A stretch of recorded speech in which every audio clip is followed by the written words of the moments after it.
If you're looking for paint colors that men love, you've come to the right place. Now, when I do my online color consulting, there's often a noticeable divide between colors that women gravitate towards and colors that men gravitate towards. Now, I don't want anyone getting butthurt if they're like, well, I happen to like colors that men like, but I'm a woman. It's all good. You can do whatever you want. All I'm saying is that these colors are colors that my male clients tend to gravitate to over some other more popular choices. Cool beans? So we're starting this video in the light world. So I'm talking about colors for your walls. Maybe if you want to do light cabinets, but if you want to keep things simple, let's just focus on walls. I've got a few different color groups here. There's a lot of samples. Write down the ones that catch your eye. Compare them. Go to my blog, read their reviews, and see which ones seem to make sense for your home and its needs. So we are going to start with Sherwin-Williams Agreeable Gray, super popular color. Now when you're sampling colors, make sure you get some white paper, because when you look at a sample like this, it's hard to get a read on it, right? Whereas once you get white paper with it, you can see the contrast. So that could be how it looks with your white trim. It shows you a little bit more of the depth of the color and sometimes even its undertones. Now, Agreeable Gray, super flexible, warm, neutral. It tends to cater more to gray than beige. Very popular color. If you want to learn more about each color, I should have video reviews on each one too. So this is just to get you started. Sherwin-Williams Anew Gray. If you want a warm color with a little bit more depth, again, catering to gray, not so much to beige. Anew Gray is gorgeous. If you are considering painting your cabinets a non-white color, Anew Gray, amazeballs. Moving along, if you're thinking you might want to go a little bit warmer, but you're not really into cream, which is a yellow-based color, or the warmer beiges and tans, you might like something like Sherwin-Williams White Duck. Super flexible. We can see with the white here that it's a lighter color. If we compare it to Agreeable Gray, the contrast with your white trim is lower, whereas Agreeable Gray is a little bit higher. That's because of the paint color's LRV. It's a number that every paint color has. It tells you how light or dark it is on a scale, well, a residential scale of about 2, which is our black, to around 95 or 96, which is as white as we can get. White Duck, oh, it probably sits around, I'm gonna say 73. So it's on the edge of the off-white world. A great comparable, Shoji White, a little bit less creamy than White Duck, super flexible. The odd time you can grab a flash of pink, but keep in mind that many interior finishes actually prefer this undertone over yellow. Fun fact. Benjamin Moore Revere Pewter, if you've been looking at paint colors, you've likely come across it. Nice, warm, earthy gray with a green undertone. Now its LRV, or its depth, is that little bit lower. It sits at 55. So if you have a dark home, a little bit shady, north facing, this can be a little muddy, murky. It does best when you've got some really good natural light. It can actually look good in any exposure, north, south, east, west. It's more about how much light you get. Make sure you really feed this guy. But if it's a bit heavy and you like the overall look of Revere Pewter, you can lighten up with a color like Rodeo. Similarly, in its warm kind of muddiness, but a little bit less likely to flash into green. I do find that many of my female clients lean into colors that favor a bit of violet, whereas some of the men tend to favor these kind of warm grayish neutrals that cater a little bit more to green, but of course there's exceptions to that. Again, I'm not trying to put anybody off, I'm just saying what happens. Now Benjamin Moore Edgecomb Gray, amazing neutral. I love this color, super flexible. Like if you have a gray on gray home, you're looking to transition, Edgecomb Gray might help with that. If you have a super warm home, beige on beige, again, it could help with that. Sample it carefully. You might also want to check out Egret White by Sherwin-Williams. Benjamin Moore Wind's Breath. Yeah, there's a few. If you read its review on my blog or check out my full video on it, you will learn more. Sherwin-Williams Natural Tan, maybe you want a little bit more warmth. This is a beautiful earthy neutral. Maybe you're the woodsy, grounded, outdoorsy type. Can be really pretty. Whereas the grays, the cooler grays, some of which we're going to look at shortly, they're not as woodsy, outdoorsy, organic looking. It's these warm colors, and even colors like, White Duck, Shoji White. What else did we look at?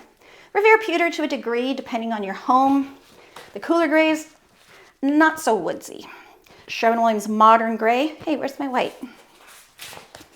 Sherwin-Williams Modern Gray, another great flexible shade. Gorgeous. Yeah, you can compare that one with Edgecomb Gray. You never want to pick a paint color based on how it looks by itself. You want to compare it to similar shades. I use Samplize Peel and Stick because they make my life way easier and they're cheaper and easier than paint pots. Oh, I love this color so hard. This is Sherwin-Williams Aesthetic White. It's an off-white beige, but whereas the old beiges were a little bit like Tuscan, you know, it has like a little dusting of gray, calms it down, super simple neutral.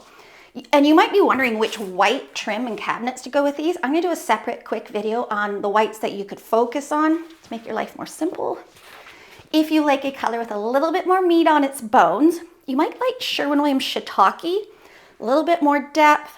Again, we're in that beige tan world, but it's got a little dusting of gray in it, which is what makes it a little bit more modern. Beautiful for cabinets, gorgeous. You can also look at, oh gosh, Stone Lion, Sherwin-Williams Balanced Beige, Benjamin Moore Stone Hearth, just to name a few. Now we're shifting into the cooler ones. So if you're like, you know, I'm not super organic woodsy, my home isn't, I want a little bit more fresh, clean. I will say that the cooler you go, the less likely it is to match your interior finishes. And this is because a lot of interior finishes don't cater to the cool, icier grays. They cater a little bit softer, a little bit warmer. But that doesn't mean these can't be pretty and don't suit your exact finishes. Sherwin-Williams North Star, beautiful gray. So if we compare it, again, always compare. If you don't know what's going on, compare and see what's happening. Like, watch this. It's so cool. Oh, so gray screen has a bit more of a violety blue look. It's pretty flexible in a lot of homes. I would say most people don't find it overtly violet, even though compared to Revere Pewter, which has a green undertone, and it's warm, and this is cool, they really bounce off each other, so I'll give you that. Would I do North Star? It's not trending. Grays are definitely going out, but you have to do something that suits your style and suits your home. And if that happens to be gray, you fill your little gray boots. Gray screen. Now, this one sits a bit better for me. So whereas North Star leans that little bit crisp and clean, I've got the two here. So North Star, gray screen. Gray screen is still cool, but it's a little bit stormier, a little bit more muted, and it might even be a little bit more flexible with its undertones for you. But compare, like get 4 or 5 samples like this, put them with your finishes, and see which ones your finishes respond to. Now making a shift into Benjamin Moore Moonshine. It's a good name. It's more of a stormy gray. Could it read a bit warm? Or maybe if you have southern light or afternoon western sun, but Moonshine is kind of just a nice standard middle of the road gray. It can grab a green undertone, a little bit of blue. Again, we want to compare. Now that's gray screen. You can see a little bit more of that blue and gray screen and how that really pops more of a blue-green in Moonshine. And to be honest, interior finishes often cater more to warm violet undertones versus warm green, but if that's not your jam, sometimes there's a good happy medium, or sometimes you look at a warm violet, you're like, oh, I don't really see violet at all, I love it. In which case you might want to look at Benjamin Moore Collingwood, Balboa Mist, Classic Gray. I won't say those are the ones that my male clients generally gravitate toward, but they can work and they look pretty. And you're going for pretty, right? For sure. Sherwin-Williams Mindful Gray. I love this. This has a little bit more depth, a little bit more meat on its bones.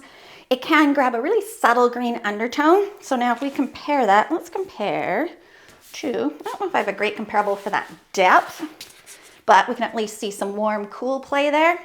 So that's Sherwin-Williams Gray screen against Mindful Gray. You can see a little bit more earthy, a little bit more modern, clean looking. Stonington Gray, definitely a popular gray. Same with Benjamin Moore Gray Owl. Beautiful color. And it suits some interior finishes because its undertones are reasonably flexible. Sedate Gray, if you want to pick up a little bit more noticeable green, Sedate Gray is so pretty. It's got a slightly warm base, that little bit of green coming up. You might find it harder, the more undertone or green or blue a color has, the less likely it is to suit your countertops, tiles, because those finishes don't as often have those colors in them. But if you're looking for, say, your bedroom, your den, your family room, that kind of thing, colors with a little bit more color or undertone can be fabulous. And I am doing a video on darker colors, so accent colors, moody colors. So if you want to paint your whole room a color, you want to paint your island, I've got some stunners. Say you want to pick up a bit of blue. Lullaby is beautiful, soft, subtle. Sherwin Stardew is another reasonably popular one. These ones, again, tough in main living spaces because there's not many interior finishes that suit those kind of colors. You're better off going more neutral, a little bit warmer probably. Ooh, a little bit darker. Benjamin Moore Iced Marble. So gorgeous. I love this color. Great as an accent wall, but also great if you want like a really calm kind of West Coast vibe bedroom. Same goes for Silver Mink. And again, it's nice to compare. You go, oh yeah, that's cool, I like that. How does it compare? Oh, okay, Silver Mink has a bit more blue. Iced Marble's a little bit softer, picks up a little bit more green. And you wouldn't really see that as clearly until you compare. And lastly, for a little bit more color for all you earthy boys, you woodsy fellows might like Benjamin Moore October Mist. Gorgeous green. I find a lot of my male clients don't love the overly sagey greens, but they're also less inclined towards teal, which is like a green blue. October Mist is just a really nice muted color. Same with Sherwin Evergreen Fog. They tend to really love that, which I think we are covering in my next video, so check it out.